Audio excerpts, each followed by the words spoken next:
আমি সরাসরি যাব অনির্বাণ চৌধুরীর কাছে। অনির্বাণ চৌধুরী মুর্শিদাবাদে বসে আছেন, বুকে হাত দিয়ে একবার বলুন, ভারতে তুলসী মঞ্চে প্রদীপ দেওয়া, শাঁখে ফু দেওয়া সন্ধেবেলায়, এই অধিকারটা সুরক্ষিত রাখার জন্য আপনার ঘরের পাশে যা ঘটছে সেটা দেখার পরে বলুন, ভেবে বলুন, এটা সুরক্ষিত রাখবার জন্য হিন্দু রাষ্ট্র করার প্রয়োজন আছে কি নেই? আপনার জেলার মানুষরাও কিন্তু দেখছেন, আমি স্পেসিফিক্যালি বলছি আপনার জেলার হিন্দুরাও কিন্তু আপনাকে দেখছেন, তঞ্চকতা করবেন না। দেখুন আজকে আমি ভেবেছিলাম যে ঝন্টুদার মতো একজন পণ্ডিত অধ্যাপক এবং বিমলদার মতো একজন, তার রাজনৈতিক পরিচয় বাদ দিয়েই বলছি, একজন পড়াশোনা করা সুপণ্ডিত মানুষ, তাদের কাছ থেকে আজকের এই ক্রাইসিসের সময় একটা সুচিন্তিত ইতিবাচক কিছু কথা শুনবো এবং শিখবো। কিন্তু দুর্ভাগ্যজনকভাবে যে উত্তেজনা তাদের মধ্যে দেখলাম তাতে খুব আশাহত এলাম, এটা প্রথম কথা। দ্বিতীয় কথা, আপনি বলছিলেন যে হিন্দু রাষ্ট্র এইটাকে সংবিধানে সংশোধন করে আবার আনা যায় কিনা। এখন ভারতবর্ষের জাতীয় আন্দোলনের যে সুদীর্ঘ ইতিহাস, সেই স্বাধীনতা আন্দোলনের সুদীর্ঘ ইতিহাস থেকে কিছু কর্ষিত মূল্যবোধ, যে মূল্যবোধগুলো আমাদের সংবিধানে স্থান পেয়েছে, যে মূল্যবোধগুলো ভারতবর্ষের সংস্কৃতিকে পরিপুষ্ট করেছে, ধর্মনিরপেক্ষতা, গণতান্ত্রিক ব্যবস্থা, এগুলোর অন্যতম।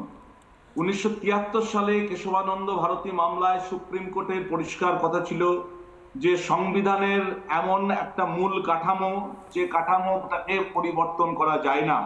এবং ওই 1973 সালে সুপ্রিম কোর্ট বলেছিল যে সংবিধানের সেকুলার শব্দটি তার অন্যতম বৈশিষ্ট্য।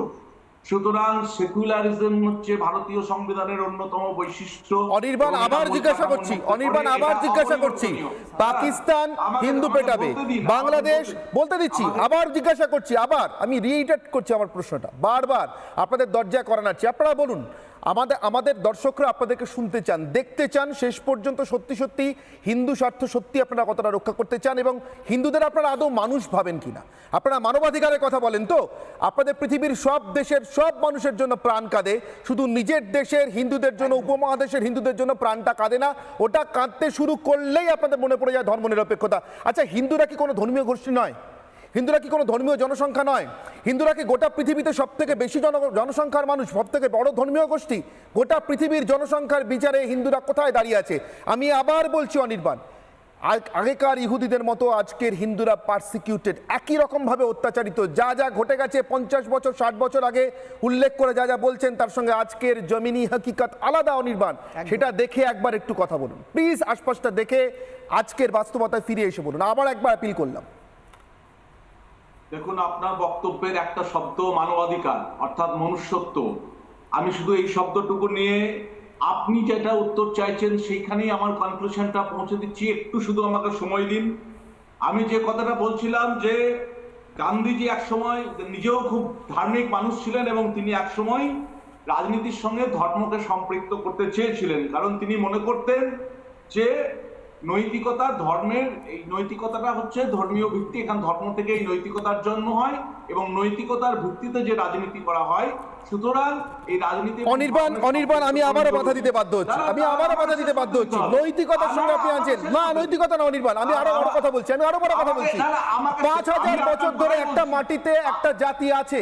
আমি হিন্দু বলছি না, একটা সংস্কৃতির কথা বলছি। আপনি আমাকে একটা প্রশ্নের উত্তর দিন। বন্দে মাতরমকে, আপনি বন্দে মাতরম মন্ত্রকে, বন্দে মাতরম ধ্বনিকে আপনি আমার স্বাধীনতা সংগ্রামের অর্জন বলে, তার সংস্কৃতি বলে মনে করেন কিনা? আপনি সন্ন্যাসী বিদ্রোহকে আমাদের স্বাধীনতা সংগ্রামের উত্তরাধিকার বলে মানেন কিনা? আপনি এই প্রশ্নের উত্তর দিন আমাকে। ঠিক, দেখুন আমি বলছি, কিন্তু আপনি এত অধৈর্য হয়ে পড়ছেন কেন? আমার উত্তরটা আশপাশে ঘুরছেন, you are beating around the bush. আপনারা মাঠে ঢুকছেন না। আমার উত্তরটা আপনার প্রশ্নের দিকেই যাচ্ছে। আপনি যে বন্দে মাতরমের কথা বললেন, আমি মনে করি বন্দে মাতরমটাকে সজোরে বলায় একমাত্র স্বদেশপ্রেম নয়, সেটা রবীন্দ্রনাথ ঘরে বাইরেতে দেখিয়েছেন। তাহলে রবীন্দ্রনাথকে আপনি ফাঁসিতে ঝোলাবেন? অনির্বাণ আজকে একটু খোলাখুলি কথা বলার দিন। অনির্বাণ আপনি রবীন্দ্রনাথের কথা বলছেন, বেশ। অনির্বাণ আপনি রবীন্দ্রনাথের কথা বলছেন, খুব ভালো। আচ্ছা অনির্বাণ, আপনার মনে হয় না একটা জাত বন্দে মাতরম মন্ত্র নিয়ে গোটা দেশ কাঁপিয়ে, বলেননি মোহাম্মদ আলী, শওকত আলী, বলেননি বন্দে মাতরম? গান্ধীজি যখন একই সঙ্গে খিলাফত চেয়েছেন, পুনঃপ্রতিষ্ঠা চেয়েছেন, ঠিক বলে যাচ্ছি না, তখন শওকত আলী, মোহাম্মদ আলী বলেননি? আমি ছেড়ে দিলাম অনির্বাণ আপনি রবীন্দ্রনাথের কথা বলেছেন, let it be clear, let it be clear, আপনি রবীন্দ্রনাথের কথা বলেছেন। আচ্ছা অনির্বাণ, জনগণমন অধিনায়কের শুধুমাত্র ওই স্ট্যান্ডারটুকু বাঁচা হলো কেন? কেন বন্দে মাতরম নিয়ে আপত্তি উঠেছিল জাতীয় সঙ্গীত করা নিয়ে? সুভাষচন্দ্র বসুকে বাধ্য করা হয়েছিল কেন বন্দে মাতরমের দাবি থেকে উইথড্র করে নিতে? কেন? যে ধ্বনি আমাকে স্বাধীন করেছে সেই ধ্বনি আমার জাতীয় সঙ্গীত নয় কেন? অনির্বাণ, কাদের জন্য, কাদের মা বলতে আপত্তি ছিল? সেদিনকে কালচারের সঙ্গে এত বড় আপোষ না করলে আজকে হিন্দুদের এই দিন দেখতে হতো কিনা? অনির্বাণ প্লিজ আমাকে বলতে দিন, আপনি একটু ধৈর্য ধরুন, আমি বলছি। আপনি কি তাহলে, আমি আপনাকে প্রশ্ন করছি, আপনি কি মনে করেন যে জনগণ মনের মধ্যে ভারতীয় সভ্যতার যে ধারাকে তুলে ধরা হয়েছে, আপনি মনে করেন আজকের দিনে দাঁড়িয়ে এই জনগণ মন জাতীয় সঙ্গীত হতে পারে না? আপনি কি মনে করেন? হ্যাঁ অথবা না বলুন। এটা আমার প্রথম কথা। দ্বিতীয় কথা হচ্ছে, আপনি গান্ধীজির খিলাফতের কথা বললেন। ওই গান্ধীজি 1931-এ করাচি প্রস্তাব তুলেছিলেন। ওই গান্ধীজি 1942 এবং 1947-এ বলেছিলেন ধর্ম থেকে রাজনীতিকে আলাদা করা, ধর্ম মানুষের ব্যক্তিগত ব্যাপার, রাজনীতিটা অন্য ব্যাপার। একটা কথা আমি এখানে পরিষ্কার করে বলতে চাই, সেটা হচ্ছে কোন ধর্মকে, মানে মানব বিকাশের শর্ত একমাত্র ধর্ম হতে পারে না। মানুষ একমাত্র ধর্মীয় আইডেন্টিটি নিয়ে তার জীবনকে বা মানব সভ্যতা কখনোই বিকশিত হতে পারে না। আপনি একটা ধর্মকে রাষ্ট্র ধর্ম করে দিলেন, আমার অসাধারণ লাগছে অনির্বাণ, আমার অসাধারণ লাগছে। বিমল শঙ্কর বাবু হাত তুলছেন, আমি আসবো। ঝন্টু বড়াইকে আমার অসাধারণ লাগছে। আমি এখনই কয়েকজন নেতার নাম বলছি।